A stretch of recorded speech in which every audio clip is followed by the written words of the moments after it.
Coogs house. It wasn't pretty, but they got it done.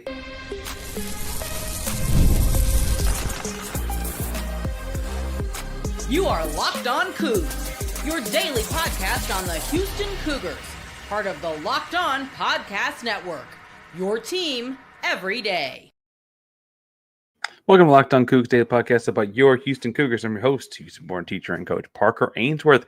And whether you're a Houston fan or just a hater, can stop by tonight on Cougars After Dark post-game show from the Houston West Virginia basketball game, or if you're tuning with us on the first thing on Thursday morning, thank you for making Locked On Cougs your first listen after the game, whatever the case may be. They appreciate you listening to us each and every day here at Locked On Cougs. You don't join the conversation, but you don't know what to say. Tell us at what point everyone got nervous. Don't lie to yourself about it. At what point in the second half did you get a little nervous? Today's show is brought to you by FanDuel, America's #1 sportsbook, and we got more on that later. But Houston survives West Virginia, Morgantown, Country Roads, all that jazz. Wins 63-49. The game was much, much closer than that in the second half, and certainly felt a lot closer than that at a lot of different points in the second half. Conversely, though, it was not that close in the first half. And so in this postgame show, I want to do some going through kind of just like what I thought about the game as we went through it, reacting to it a little bit. I want to talk about like this idea of potentially blowing a big lead and why I feel like that's a little far-fetched as far as concerns go. But we'll talk about that as well. And then takeaways moving forward. I mean, Houston's got a lot of things left on the table to play for. Now, again, Houston, 63-49, winning by 14 points in Morgantown, West Virginia, holding that team to less than 50. All of that should feel really, really good. And I think that, honestly, there's a case to be made that the average person on the committee looking at net rankings and stuff like that might not see how close that game was in looking at it, right? I mean, they're up by 20 at half. They win by 14. Okay, like that's the way things go, right? Honestly, though, Houston's rut in the second half was hard to swallow and hard to stomach at times. I know West Virginia is a talented defensive team. I know that DeVries over there is a good coach, and we talked about before the first matchup, how like I got a lot of respect for what they've done over there, turning things around since that whole Huggy Bear fiasco and all of that. However, it also, I think, was a lot to do with what Houston was doing to themselves. Houston had half of their 14 turnovers to open the second half. In the first 16 minutes of this game, Houston, in the first 6 minutes of the second half of this game, Houston managed to have, I believe, 7 turnovers. And if I'm checking my numbers right here, they finished the game with 14. That's half of their turnovers. I was speaking off the cuff there. That's literally half of their turnovers in the game in the first 6 minutes of the second half. You can't do that against anyone, let alone a Big 12 caliber kind of opponent. Now, West Virginia, I think I was getting texts from, I don't mean to put people's names out there. I was getting texts from a couple people about this one, getting hosed here, and they didn't like that call. They didn't like the goaltending call. And I get all of that. I'm going to be hard-pressed to think that Houston got the benefit of the whistle in Morgantown. Kelvin Sampson almost never gets the benefit of that whistle. The road team in Morgantown almost never gets the benefit of that whistle. And frankly, we've seen like Milos Uzan and Jawan Roberts not get the benefit of that whistle plenty of times. This was a tough, hard-fought win, and I'll stick with what I said on Twitter, that even though there were ugly parts, including all those turnovers, on the whole, finding ways to win games like this is a good thing for this program. Now, I got comments flying in the chat here a little bit. Adrian points out that a win is a win. And man, are you right on that one. Mike says that it felt like listening on the radio, the game wasn't close. Mike, I hear you. I understand you. I understand the radio can be one thing. The game got down to 5 points before Houston went on a run in the later part of the second half.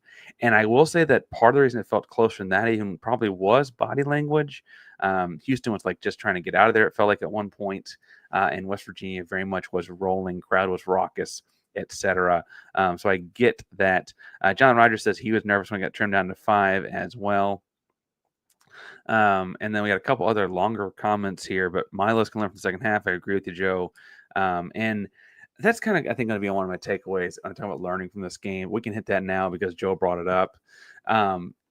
Houston learning from this one is going to come down to learning to play with a team that is physically as aggressive as they are. West Virginia's second half was clearly focused on what's the worst that can happen. Let's try to play rough with the Coogs, because ultimately, right, that is kind of how things went, and frankly, how Houston builds its lead on people. Right, that's a big part of what Houston does, is they out physical opponents, and I think there's a lot of growth made in this game. Milos had a handful of bad turnovers, and so I don't want to like beat around the bush and act like he played, perfectly or anything like that.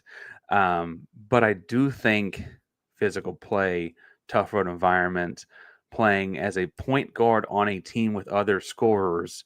And he had 10 points himself, Milos did. I mean, say that. But we saw Milos grow up a lot. Milos had several good games in a row. I thought he played kind of under the table, beautiful game on Saturday against Kansas. Was an assist and rebound away from a triple double. And now he shows on this one with 10 points, just 2 assists and a steal. The 4 fouls, I think, is mostly rough on Milos because one of them felt pretty dumb. Got beat and just reached out and grabbed the guy's arm to prevent a fast break from happening. I don't know that he needed to do that. And had he fouled out, Houston would have been in a bit of a problem, and it would have been because of a dumb foul. But again, he only makes the 2 turnovers, and I thought that they were both kind of bad or badly timed, obviously. But he grew up a lot, ran the offense a lot, pretty well through finding the hot hand. Found Cryer a couple times, let Cryer go to work, and they found Tugler a couple times early, let Tugler go to work. I think this team grew up a lot, and I think this team is continuing to grow schematically. I typically like to do those kind of things on a second watch because I'm very in the moment as a fan on the first watch of Houston Cougar games. But schematically, I do think that it was interesting to me that they had Cryer attacking downhill a lot, meaning going from the left wing to like the left baseline in more isolation situations, as opposed to going from like the left wing to the middle of the floor. I feel like for the year and a half he's been a Coug, he likes attacking the nail or that like middle free throw line area a lot more, and they're finding ways to get him towards the baseline. I wonder if that's because of something West Virginia was doing. West Virginia's a really talented defensive team, big long bodies in the middle. I could see them like cutting off the free throws and cutting off the lane line, that kind of stuff, and maybe playing deferential to them and kind of taking what the defense is giving you. On a second watch, I wonder if that'll be quite so clear. I will say, excuse me, sorry. As I mentioned, if you were following me on social media, I didn't have an episode up this morning because I'm trying to heal my vocal cords up a little bit. So if I struggling, sorry about that. But I do feel like that was a unique difference. I also feel like they went to Tugler early, and when they went to Tugler, it was points. I don't know that I feel like they went to Tugler enough. Tugler did jack a 3 at one point. Now things were kind of rolling at that point, and Houston was 7 of 18 from 3, so it's not like they weren't falling for the team or something like that. But you wonder in hindsight if those possessions had gone a little bit cleaner, do you ever get to the 5 points difference in this game? Now that 5 point difference was when the lead got shrunk to its smallest. And I don't want to diminish that or not talk about that. So I want to talk about the problem that Houston had with the big lead and kind of where it looked like things went awry to me. But in a second, we'll get to that because right now we got to get to our buddies over at FanDuel with Super Bowl 59 on the way. 1 game, 2 teams, 2 Big 12 quarterbacks, endless possibilities. There's no better way to get make every play more exciting than with FanDuel Sportsbook, whether it's predicting the first touchdown, the MVP, even betting on the coin toss. Everything you can do over at FanDuel.com. Makes it easy on the action with live betting all game long. You can adjust your bets as the game unfolds and feel the thrill from kickoff to the final whistle. Download the app and head over to FanDuel.com. Just bet $5, and if you win, you get $200 back in bonus bets. At FanDuel.com. Bet with FanDuel, official partner of Super Bowl 59. Parker Ainsworth, Locked On Coogs. You're talking about Houston's big win, 63-49. Now, I will say, as we look at this one, the final score doesn't feel indicative of what it felt like at one point of the game, when the game was down to a 5-point lead for the Cougs. It also doesn't feel indicative of when it was a 20-point halftime lead for the Cougs. So I think that's roughly how we land at the 14-point difference. Now, I have down here just under 8 minutes to go. Amani Hansberry of West Virginia makes a layup to cut the lead to 49-44.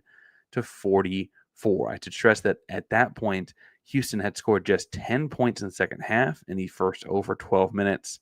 West Virginia, let me make sure I got this math right, 44-19. What does that turn? 25, right? That's a big, gigantic difference. And West Virginia was doing it, frankly, with second chance shots, with attacking the rim. They kind of had gotten just Javon Small loose a little bit. And really, I think on the whole, you saw a much more aggressive offensive game plan. I think Powell hit a three, and I might be missing one other non-Javon Small three. But outside of Javon Small making a three or two, it was a lot of layups, putbacks, floaters, stuff like that, where they got in the lane and they said, hey, Houston's going to foul us, or we're going to make a layup right here, right now. Houston opted to not foul us. They gave the layups or the floaters, the whatever. And Houston got it, like I said, down. It got down to 5. Houston would stretch this out and go on their own 15-2 run to end the game. And I think that's why I don't know that Houston's got this big lead problem when they give up big leads and things like that. I'm not too terribly worried about that. Houston has, for what it's worth, had leads in each of their losses, if I'm not mistaken. They were up when they were up in the minutes that Uzan played in the Auburn game and stuff like that. And so I think it's a valid concern and criticism in other games. But I don't think they're necessarily worried. I'm worried about them giving up big leads on the big picture, even though they might have done it for a second in this one, because, in the blink of an eye, they go on that same 15-2 run following that deficit being just 5. And I guess the deal there to me is that, like, comes down to, okay, we need a basket, find LJ Cryer. Okay, they come down a couple plays later, they need a basket, find LJ Cryer. He gets JoJo Tugler on the dunk on the pick and roll, right? Okay, come down. They need a moment. They need something to go in. Now it's Milos Uzan coming off a 3. They kick it to coming off of Robert's screen. They kick it there. It kicks right back to Uzan for a 3. Like those kinds of plays. And I want to say that there's a Cryer jumper, like a 2-pointer somewhere in that stretch. And I'm remembering that. I didn't write that part down. I think there was also a Cryer 2-pointer in there somewhere. All of that is indicative of a team that saw the lead shrink, took a moment, caught their breath, gathered themselves, and went back on the aggressive. Right now, I get why people, and I get why the national media could have taken the losing of that lead and been like, this is why this team isn't a number 1 seed. This is why this team is, not the best team in the whatever. This is evidence of the Big 12, this or whatever they wanted to run with that as. But as a guy's watching this team every game, I feel more strongly about, I should say, how that 15-2 run that Houston goes on after that is the far more indicative sample of who this team is, in part because it's also what they looked like in the first half, right? It feels like when Houston resettles and refocuses, they can hit that switch. They lock up defensively. I mean, at that point, it was, like I said, 49-44 with just under 8 minutes to go. And West Virginia finished with 49 points, right? Like, that's 8 minutes, just 5 points in a very crucial game. West Virginia's playing at their place. Really and truly, I think a much more indicative sample size of this game. And I also, how do I say this? I feel like we saw LJ Cryer kind of take control of the moment in a way that's been a month or more since. There was a stretch this season where LJ had like 20 points, like 3 or 4 games in a row, and it felt like it was okay. This is his team, and they got into conference play, and it was actually kind of a interesting dynamic switch where the kind of like go get him, put him on my backpack. I got the team guy had become Jawan Roberts. He had 20 points or more in half the Big 12 games. There were a couple of Big 12 games he was on track for, but there were such big blowouts for Houston. He didn't have to play long enough to get his 20.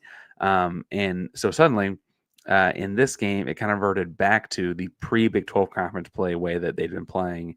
And they found Cryer in those kinds of moments. Now, Cryer was 50% from the field, super, super aggressive. Also had a couple of assists. And again, that one to JoJo for a dunk as they're making that run was really, really important. And frankly, he and Tugler are kind of developing a good chemistry in that pick and roll stuff out of the slot. So when I say slot, I should really stress that. The 3-point line, that's kind of like wing area stuff. If you think about like free throw line down being corner and like near the lane lines and up being the middle, or we call that like the pipe, like running up and down the pipe in the middle of the floor, like the lanes are creating pipe. The slot is kind of in between those two areas on the wing. Slot, I guess I think of more specifically being like a 45-degree angle from the rim. LJ operates from there a lot with the ball in his hands. He's typically the guy attacking the middle of the floor, let the roll guy go the short corner. As I mentioned in the first segment, I don't know if it was a West Virginia thing or if it was something Cryer wanted to do to change things up and the Coogs wanted to do to change things up, but he attacked the short corner and let the roll man do more of the middle of the floor action kind of stuff more often than not in this game. And that was interesting to see happen and unfold. Now, I will say we talked a lot about offense. We hadn't really talked about the fact that Emanuel Sharp was kind of up and down, very literally. His ankle appeared to be bothering him at different points. He'd get stepped on here, rolled up there. And it's tough, right? Because part of what makes him such a great player, they call him Crash because he just throws his body around kind of relentlessly, right? They also need him to be on the floor as a spacer. One of the things that makes Houston's offense so dynamic, and they were stretching this game and they couldn't be that, is because they have two guys that can both shoot over 45% from three, given a full season sample on the wings, right? That creates a lot of driving lanes, a lot of post-up opportunities. It makes everyone else's job easier because you can't help off of those guys. When Emmanuel's on the floor, or when LJ's on the floor, but Emanuel wasn't because of his ankle stuff in this game, you see those driving lanes condense. You see help side coming from the non-LJ Cryer side a lot. You see post-ups get doubled and stuff like that, right? Unless Houston can find another shooter in that lineup and rotational kind of stuff, it's going to be hard to figure that out. Now, Terrence Arsenault has been a streaky shooter this season. It was 2 of 4 for this from behind the arc in this game, 3 of 5 on the whole in this one because he had a great, beautiful layup late in this game.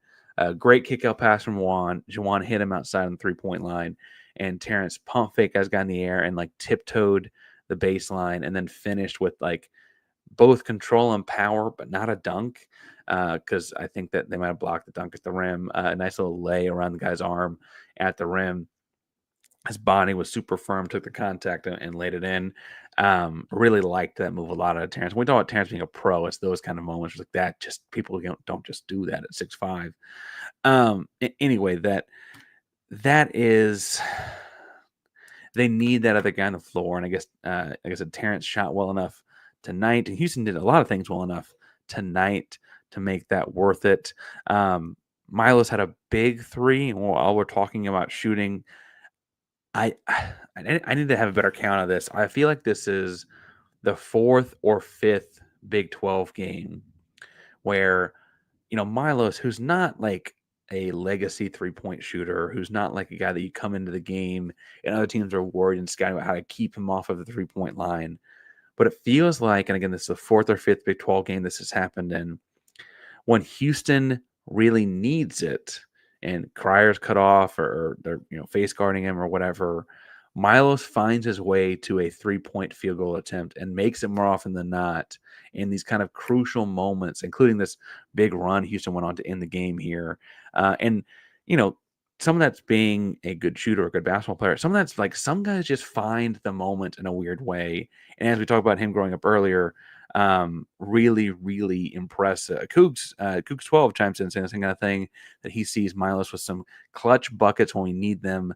Love it. And I wish I had a better counter on that. And I guess, back when we started Big 12 play on December 30th, maybe I should have been keeping track of it. But it feels like Milos, without being intentionally looked for in those instances, is getting those opportunities more and more. Now, I said in the final segment, I'd talk some about what to look for going forward, what to take from this moving forward, and what to just flush because Houston did not play particularly well.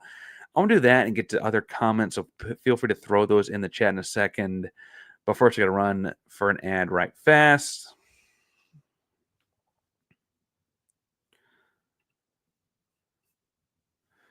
Locked on Coogs here, talking about Houston's big win, 60-49 over West Virginia in Morgantown. We talked to him about the game throughout the episode thus far, and I said I want to talk about what can Houston take from this moving forward, and how they can take whatever it is from this game moving into Tech this weekend and Big 12 play after that. Because truthfully, you got a couple games here, if I'm being blunt, that you feel like you just should win. You see Oklahoma State again, for instance. You kind of beat the brakes off them earlier, and I love Cody Stovall, locked on Oklahoma State guy, and I think of them as being a really great basketball program from once upon a time. This Oklahoma State team isn't very good, right? You got at Colorado, you're on the road, Big 12 game. There's always street fights, but Colorado's not having a great year. Colorado's got a losing record right now, right? But then after Colorado, things get a little tough. So you got Tech at home this weekend. Tech is a different team on the road versus at home, right? And they got this couple games you can kind of like get things right. And then you go hosting Baylor, at Arizona State, which is a weird place, home against Iowa State, at Texas Tech, and weird things happen in Lubbock. You host Cincy, which has been a chunk of the year this year in the top 25. You host Kansas, who you know is looking for revenge. And then you finish the regular season at Baylor. That is the gauntlet. So in all these games, even the 14-point wins, even the 20-point wins that you get along the way here, what you're trying to do, and as Mac points out, Tech's looking solid. They look good. I think they look a lot better in Lubbock than they do on the road, but they look good for sure. What you're trying to do in games like this one, or games like the first Oklahoma State game, or UCF game, whomever, is what can you take out of this, even though it's a game that you got there's a big talent gap on the floor. What can you take out of this to get ready for that stretch and that gauntlet, right? Now, personally, this one I think what was interesting was to see kind of where Houston found themselves in moments where they kind of needed a basket. And I don't think if you told me at halftime they'd find those, that would have been a thing, but they needed baskets, and it got to Milos Uzan's hands. It got to LJ Cryer's hands. You kind of got LJ going again, which is a great thing for this team. It was great to see LJ kind of being the focal point of the actions in a clutch game like this. We kind of gotten away from that for a little bit, hadn't needed it, had kind of gotten away from that for a little bit. As well as he played on defense, he had a bad offensive night against Kansas the other night, right? So he gets back on track in this one. You hope you can now ride that out, right? You got the confidence coming back, and can you ride that out through the rest of Big 12 play, right? Frankly, as much as I want to talk about Juwan Roberts being like a Big 12 Player of the Year kind of candidate, he had a rough game offensively in this one, right? And so I think it's, suffice it to say that you found ways to score, win, play big in moments where your 20-point per game in Big 12 play guy didn't have his 20, right? He had 5. And so you found ways to play through that anyway. JoJo Tugler came alive in the early part of this one. That's something you can take away as well. I thought part of the reason he came alive, honestly, was because West Virginia was very content on not letting Juwan Roberts beat them again as he did the first time. Well, okay, that's fine. JoJo's got it, right? Also, and I'll stretch this, I think that, look, Morgantown is a tough place to play. I don't know where it ranks in the grand scheme of things, right? It's a tough place to play, though, right? It's tough place to play out in West Virginia. Long road trip. I don't know. The weather's crappy. So all that kind of stuff, right? Well-coached team, hard-nosed defensive team, etc. What you did was you took their best punch.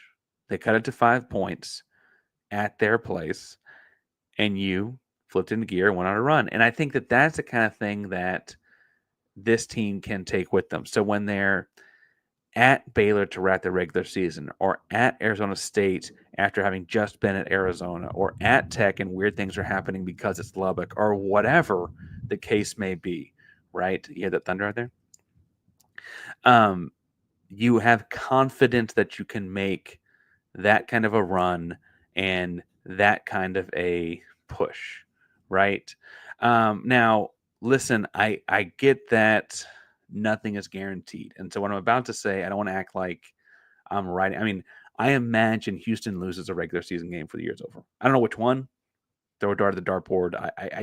I don't think they're going to go undefeated in conference play.